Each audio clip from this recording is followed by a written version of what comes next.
को पहलगाम में जब आतंकवादियों ने कायराना हमले में हमारे 26 भारतीयों को बलिदान किया था, तो हमारे सामने और जो परिस्थिति थी उसमें सबसे बड़ा लक्ष्य था कि आतंकवादी और आतंकी ठिकानों पर हमला करना।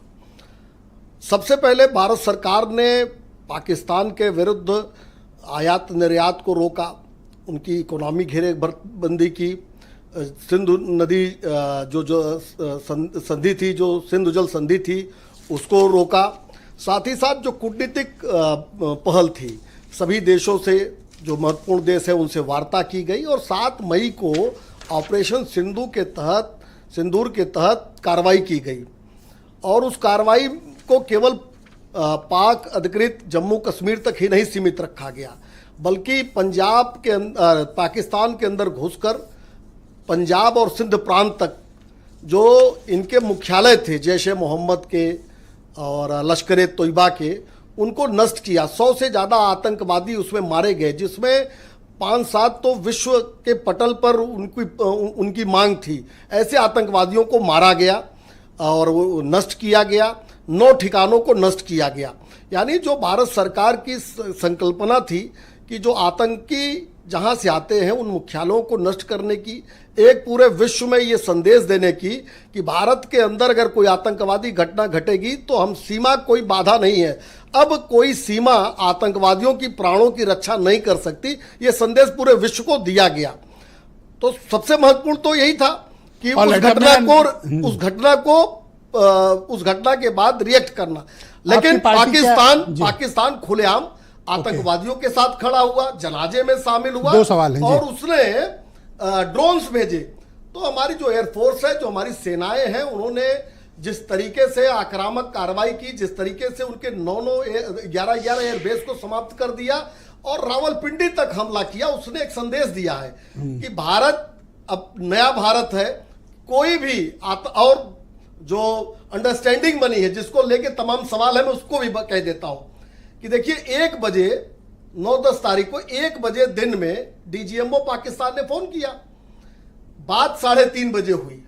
पाकिस्तान को यह पता चल गया था कि भारत की सेनाओं का सामना नहीं कर सकते, तो पाकिस्तान ने कहीं किसी को बताया हो, इसके नाते से कोई ट्वीट आया हो। 2 क्वेश्चन है मेरे। क्या भारतीय जनता पार्टी कोई तिरंगा यात्रा निकालने का प्लान कर रही है?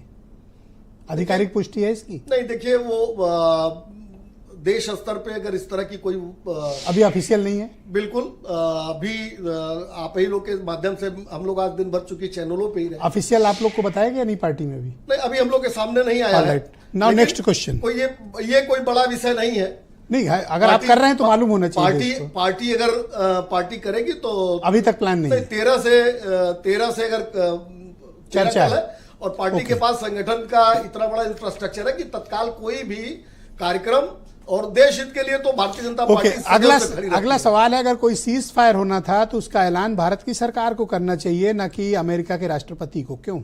जी बिल्कुल, मैं उसी को मैं बता रहा था कि चूंकि जब भारत की एयरफोर्स ने, भारत की सेनाओं ने रावलपिंडी तक पाकिस्तान को दहला दिया, जिस तरीके से आक्रामक कार्रवाई हुई है, जिस तरीके से उनकी एयरबेस पर हमले हुए और उनके रनवे पट्टियां जिस तरह से नष्ट हुई हैं और वो टिक नहीं पा रहे थे, तो निश्चित रूप से अगर शाहबाज के अपने पाकिस्तान के नाम जो उन्होंने संदेश दिया है रात में 11-12 बजे, आप लोगों ने देखा होगा, तो जिस तरीके से सबको वो थैंक यू बोल रहे थे, उसी से स्पष्ट है कि वो बड़े परेशानी के हालात में थे। पर न पाकिस्तान ने किया न भारत ने ऐलान किया। पहला ऐलान राष्ट्रपति ट्रंप का ही है। 1 बजे देखिए वो क्यों बीच में आया? आप किसी राजनीतिक दल, किसी मीडिया रिपोर्ट्स, राजनीतिक विश्लेषक की बात को मत मानिए। जो सेना के तीनों विंगों ने लगातार प्रेस वार्ता की है, उसमें क्लियर बात आई है। इसका ऐलान हमें करना था ना। मैं बता रहा हूं, 1 बजे डीजीएमओ पाकिस्तान ने भारत को फोन किया, भारत ने उसको उत्तर नहीं दिया। फिर 3:30 बजे जब दोनों डीजीएमओ की बात हुई है तो उसमें पाकिस्तान का डीजीएमओ शामिल था।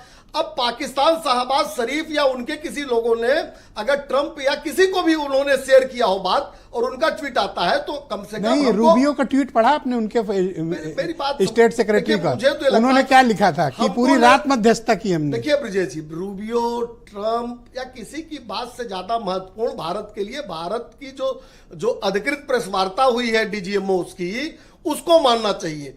और और वहां वो तो ट्रंप के पास या किसी के पास जा रहे थे। देखिए जो ट्रंप कोई मामूली आदमी थोड़ी ना है, देखिए ठीक है, अमेरिका के राष्ट्रपति नहीं, है। बिल्कुल अमेरिका के राष्ट्रपति है, राष्ट्रपति के रूप में उनका पूरा सम्मान है, लेकिन भारत का सदैव से यह मानना है कश्मीर हमारा अपना मामला है, हम कभी किसी की हस्तक्षेप को उसको स्वीकार नहीं करते। शुक्रिया मनीष जी, थोड़ा वक्त कम है, मैं